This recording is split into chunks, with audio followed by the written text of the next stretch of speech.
Selamat pagi, siang, sore, malam, Pak Ari.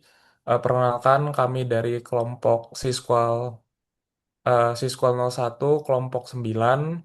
Kami dari kelompok Polaris Advisory. Hari ini kami akan mempresentasikan hasil dari tugas eh, UTS kami yang dimana kami melakukan sistem quality pada perusahaan Grab. Oke, langsung aja. Pertama-tama, perkenalkan nama saya Januar David Chiu dan ada kedua teman kelompok saya, ada Ailsa dan Bang Torik. Oke, pertama di slide ini kita mulai dari overview Grab sebagai everyday app di Asia Tenggara. Grab adalah perusahaan teknologi asal Singapura yang berkembang dari super app menjadi super app menyediakan layanan mobility, delivery, finance, dan juga enterprise. Namun, dalam analisis ini kita akan lebih fokus kepada sektor mobility yakni di ride hailing yaitu GrabBike-nya itu sendiri.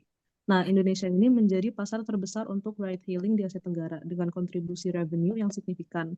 Ini menjadikan Indonesia sebagai key battleground bagi Grab. Melihat potensi ini, Grab itu berfokus pada ekspansi kendaraan listrik, autonomous transport, dan juga model saver untuk memperluas market share mereka. Nah, di tengah strategi ini, Grab tentunya menghadapi kompetisi yang cukup kuat. Next. Nah, di sini kita masuk ke bagian analisis kompetitor. Di industri ride-hailing Indonesia, kompetisi utama dari Grab sendiri merupakan Gojek, Maxim, dan juga Bluebird, di mana masing-masing punya positioning yang berbeda, terutama dalam trade-off antara harga dan reliability. Maxim ini unggul di affordability, tapi cenderung lebih rendah di reliability, di mana Bluebird itu sebaliknya, sementara Grab dan Gojek itu berada di tengah-tengahnya. Yang menarik sebenarnya, Grab itu berusaha mengambil posisi sweet spot, yaitu kombinasi antara harga yang tetap kompetitif, tapi dengan reliability yang cukup tinggi. Nah, gimana sih cara Grab itu bisa achieve sweet spot mereka di sini? Pertama, mereka melakukan ekspansi agresif melalui model saver. Dan kedua, mereka melakukan fokus pada safety dengan standar ISO dan juga penggunaan dynamic pricing serta integrasi digital. Dengan strategi ini, Grab itu mampu menguasai sekitar 50% market sambil tetap menjaga keunggulan kualitas dibanding kompetitor-kompetitor lainnya. Next. Selanjutnya adalah target customer segment dari Grab. Uh, dari segi demografi dan sosioekonomi, Grab fokus pada usia 18 sampai 22, yaitu mahasiswa, dan juga pada rentang usia 22 sampai 35, yaitu karyawan atau publik umum. Sementara secara sosioekonomi, Grab fokus pada kelas menengah. Dari segi psikografi, Grab membagi market dan kemudian berfokus kepada masyarakat di daerah Jabodetabek, di mana masyarakatnya itu highly mobile, tech savvy, dan price sensitive dengan ketergantungan kuat pada aplikasi untuk aktivitas sehari-hari. Sementara dari segi geografi, Grab pada awalnya berpusat di area Jabodetabek, lalu kemudian berkembang ke kota-kota besar di Indonesia. Bisa dilihat, Grab memiliki 7 juta daily user, 45 monthly transacting user, dan 217 juta annual transacting user. Next.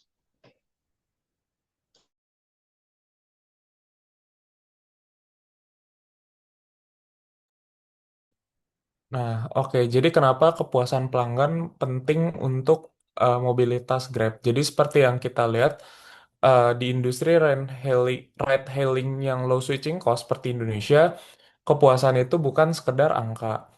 Tapi juga itu sebagai driver utama untuk customer retention atau pembelian yang berulang dari suatu customer.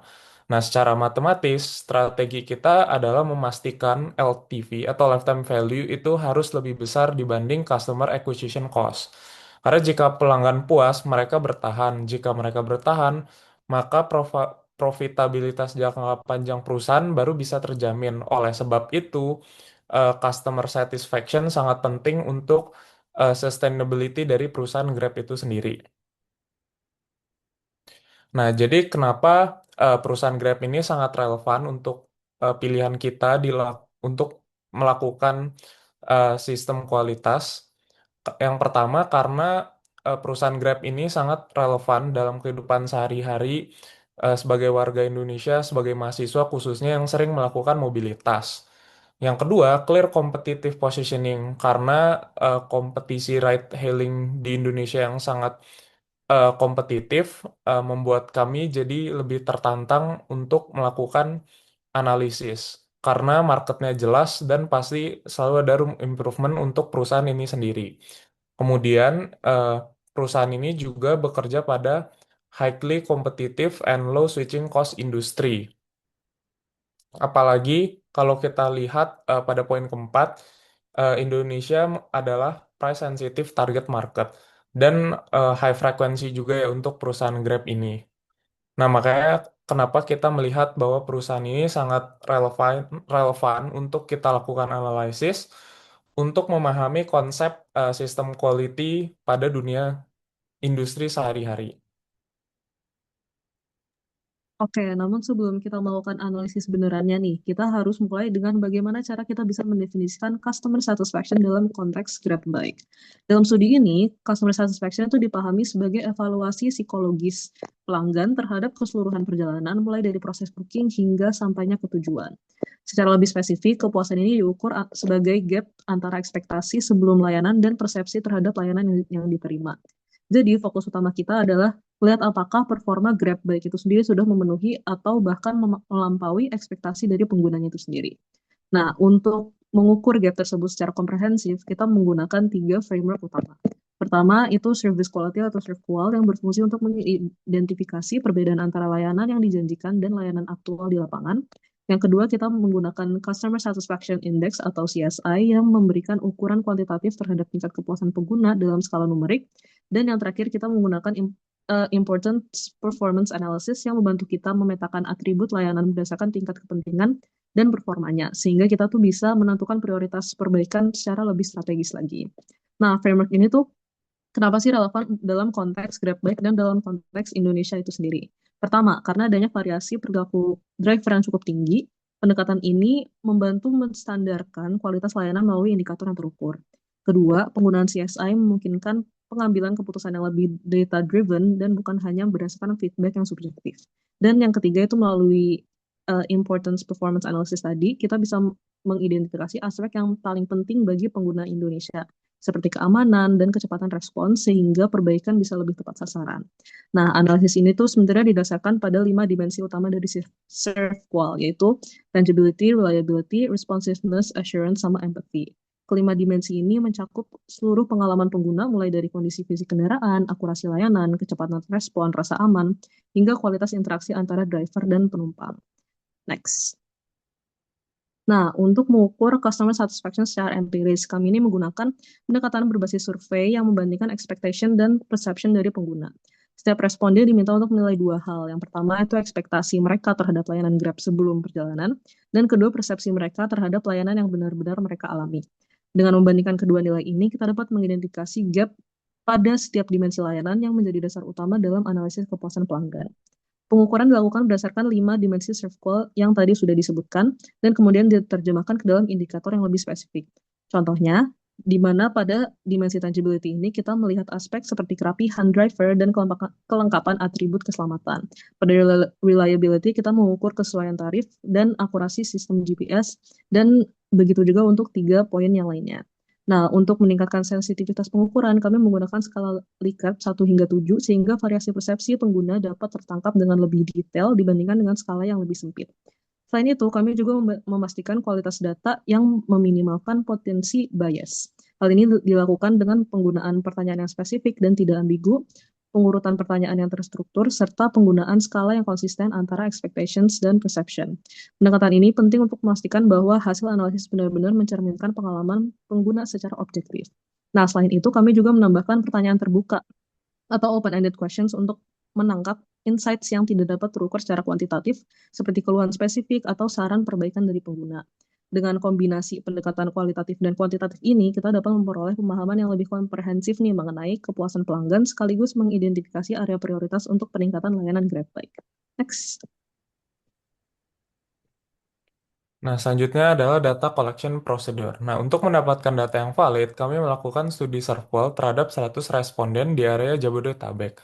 Nah, target kami adalah power users mahasiswa dan pekerja muda usia 17 sampai 25 tahun yang sangat bergantung pada Grab Bike untuk mobilitas harian. Nah, kemudian kami juga menggunakan dual respon Likert scale dari 1 sampai 7 untuk membandingkan antara ekspektasi ideal mereka dengan realita yang mereka rasakan di lapangan. Dengan margin of error 10% pada tingkat kepercayaan 10%, mendapatkan N100 untuk memastikan mendapatkan hasil yang akurat dengan populasi yang kami tidak tahu pastinya jumlahnya berapa.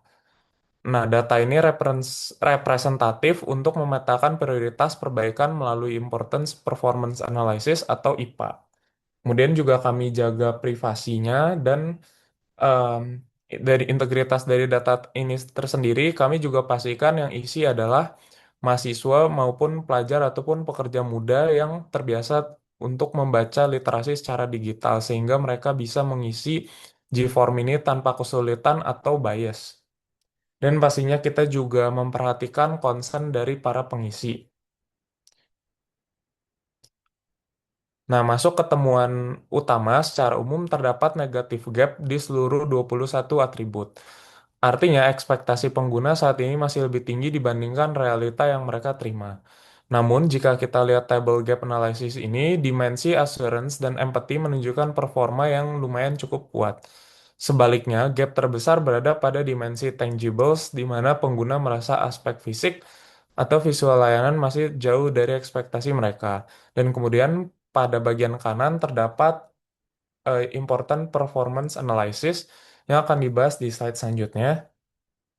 Nah, untuk memberikan rekomendasi manajemen yang tajam, kami membagi temuan ini ke dalam matriks IPA, di mana terdapat yang pertama ada core strengths atau keep up the good work. Grab sangat kuat di sisi rasa aman, assurance, dan pemahaman kebutuhan pelanggan empathy. Ini adalah competitive advantage yang harus terus dijaga oleh Grab.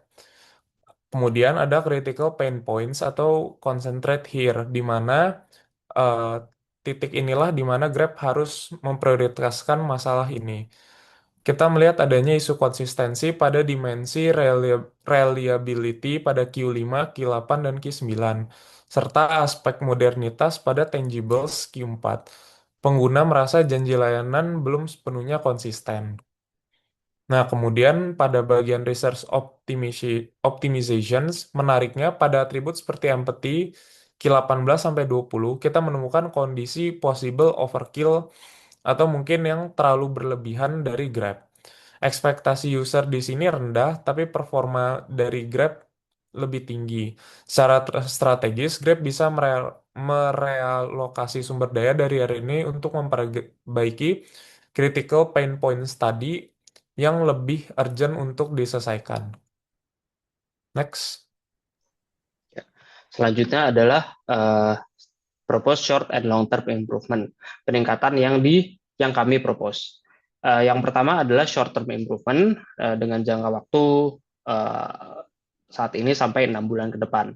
Short term improvement ini address isu-isu yang paling kritikal dan yang paling pressing, yaitu yang ditanyakan pada question 3, 8, 9, dan 14. Yang pertama adalah cancellation penalty restructuring atau restrukturisasi penalti pembatalan, ya ini untuk mengenalkan konsekuensi untuk driver yang sering meng-cancel orderan. Selanjutnya adalah safety driving campaign, yaitu memperkenalkan sebuah campaign yang mengingatkan driver untuk berkendara dengan aman dan memberikan penalti kepada driver yang tertangkap melanggar peraturan lalu lintas. Selanjutnya adalah vehicle and helmet inspection, yaitu pemeriksaan rutin selama sekali 24 jam untuk memastikan kendaraan dan helm memenuhi standar keamanan dan kebersihan. Selanjutnya adalah long term improvement, yaitu yang akan diterapkan selama 6 sampai 18 bulan. Ini untuk mengatasi masalah yang lebih tidak pressing, lebih tidak menekan, dan juga untuk menguatkan strength Grab saat ini, yaitu question 4 dan question 5. Yang pertama adalah app modernization, yaitu modernisasi aplikasi web agar sesuai dengan perkembangan terbaru di bidang cognitive ergonomics. Yang selanjutnya adalah predictable supply matching, yaitu upgrade algoritma Grab untuk mengatasi shortage, kekurangan driver pada jam-jam sibuk. Dan yang selanjutnya adalah tiered service level, yaitu pengenalan layanan premium bagi customer atau user yang mementingkan kondisi kendaraan dan keselamatan lebih penting dari lowest possible cost. Next.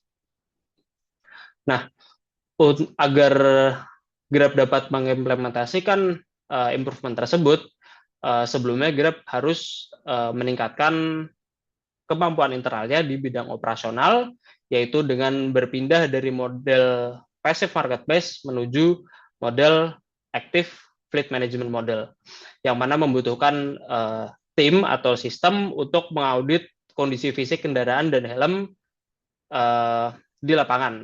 Dan hal ini secara realistik dapat dicapai dengan meningkatnya communal e-bike charging station, dan di mana pada communal e-bike charging station tersebut dapat ditempatkan auditor atau inspektor dari Grab. Selanjutnya dari survey design, Grab harus bisa mendesain ulang UI UX interface app, terutama selama fase menunggu atau mencari driver, yang mana apabila driver meng-cancel, sistem harus bisa memprioritaskan customer tersebut dan memberikan kompensasi untuk menjaga loyalty customer tersebut. Dan selanjutnya dari segi capability, Grab harus mampu menguasai predictive analytics untuk mengatasi isu driver shortage dan untuk memprediksi preferred service level dari seorang customer. Next. Berikut adalah referensi web dan academic paper kami, serta reference untuk ChatGPT kami. Berikut reference primary data kami, dan reference dari Google Gemini. Berikut survei respon dan kalkulasi kami. Ya, sekian dari kami. Terima kasih.